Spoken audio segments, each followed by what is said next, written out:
Thank you very much for the questions. I have not resigned from Mkhonto Wesizwe, and I will never resign from Mkhonto Wesizwe. I'm a member.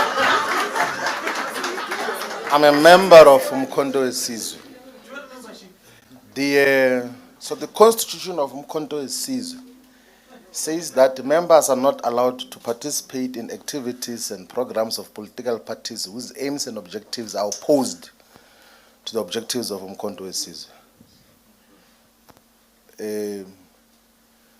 If Mkhonto Wesizwe believes that going to listen to the people violates the constitution, it will tell me that listening to the people is a violation of the constitution. I will not resign. I said I will never resign from Mkhonto Wesizwe.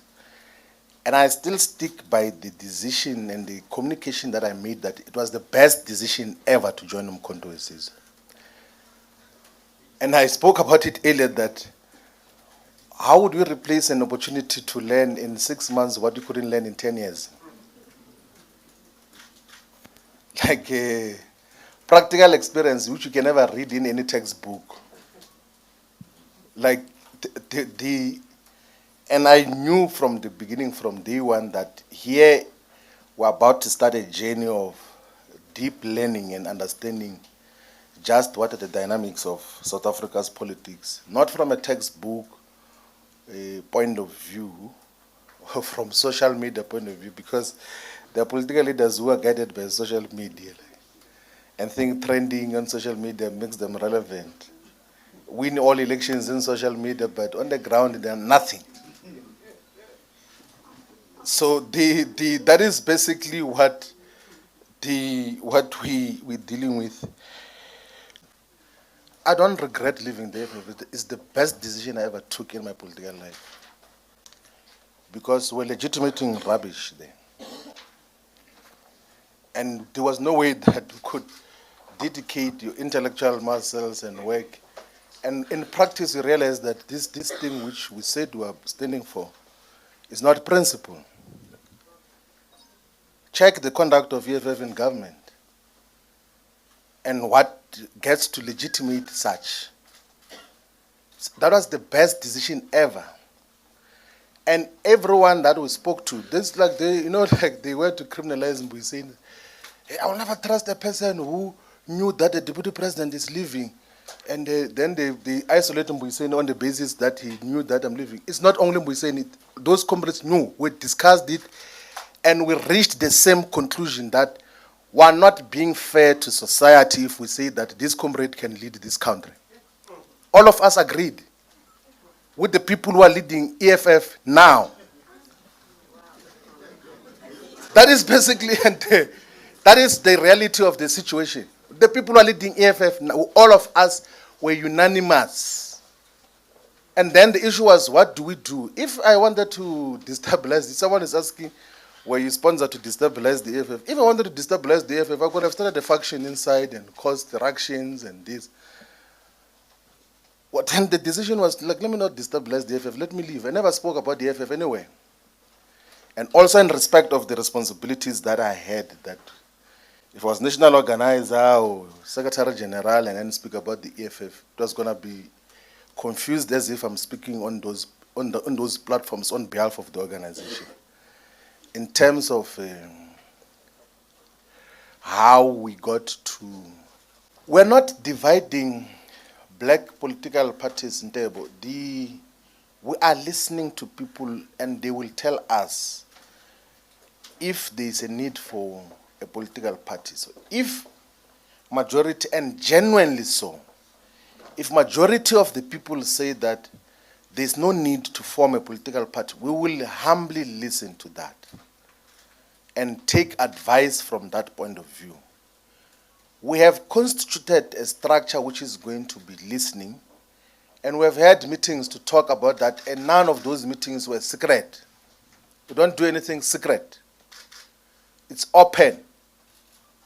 Even tomorrow and Saturday, we're going to have a meeting represented by all leaders from the whole country. Some are members of the ANC, some are members of the EFF, some are members of the MK. And there's nothing wrong with people meeting to say we're going to listen to people. If their parties have got a problem with their members going to listen to people, then it's their own issue. So listening we're going to do.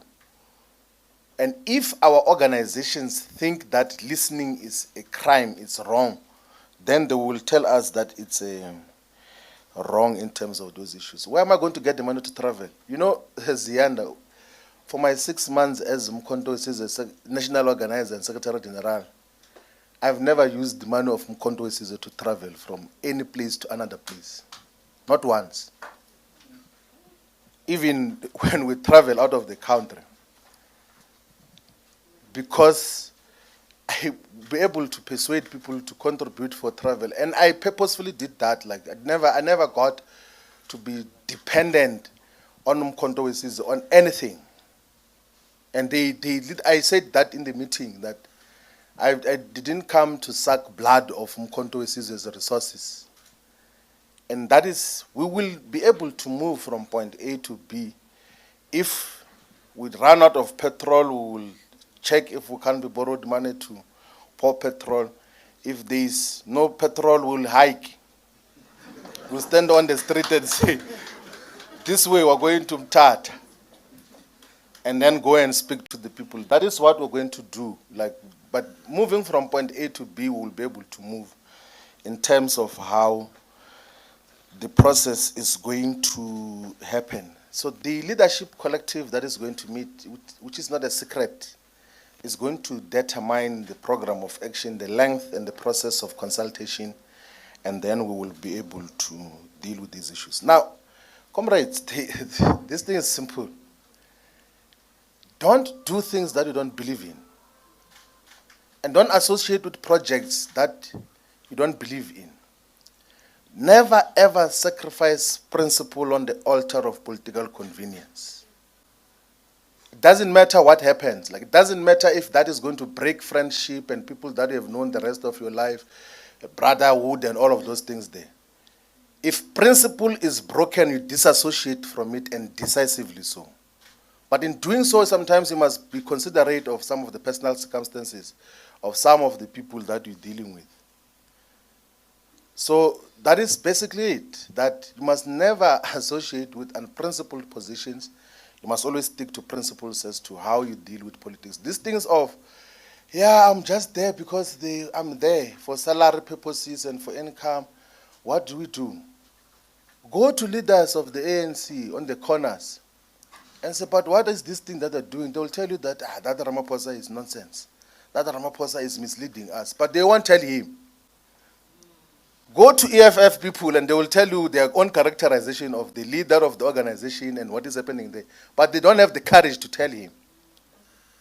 Same in MK.